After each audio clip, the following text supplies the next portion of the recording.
Hai, wannan. A ga iskan ka. Shiga gidan nan ka ce ana kiran zi. Shege dan mata gurguwa mutum ka wani. Ai sauri, kai. Soyayya ruwan zuma. La ilaha.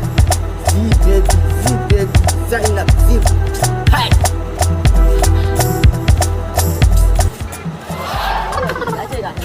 Ka tabbatar?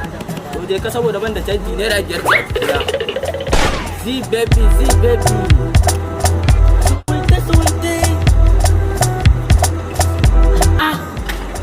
Baby, kai, la ilaha illallah Muhammadan Rasulullah sallallahu alaihi. Shi yasa nake ƙara san ki wallahi. I love you. Wallahi ina son ka. Wallahi ina mugun san ki wallahi. Wallahi kan nake. Wallahi na fi ki san ki wallahi ni nake gaba da. Wallahi tallahi. Ai nake ga miki ko? Allah idan nace ina kira sunan ki wani shauki. Baby na lafiya? Normal. Normal wallahi. Take so ne. Naga ka rike cikin ka ne. Normal, I love you. Normal wallahi, ai ta cikin san ki ne. I love you. Wallahi, see baby. Ai san ki ne yasa. Lafiya? Normal. Asu. Lafiya na. Tuna kamar wani wayi nake. Wari, ina ga wata shadda ce. Daga nan aka fara ke. Turaren almiski ne. Ki san me? Wata oda aka turo daga America.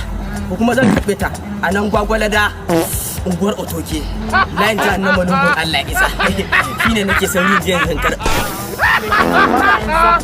Zama za ka mu zauna ta fira ni da kai gaskiya ina son ka bana son ka ko ina ba. Hakuri zaki wallahi ina son ki ko ina son. A baby na ni ina son ka I love you. Oda, I love you. Ina son ka. I love you. Baba inda za ka. I love you. Wallahi ban son ka. Girman Allah ki.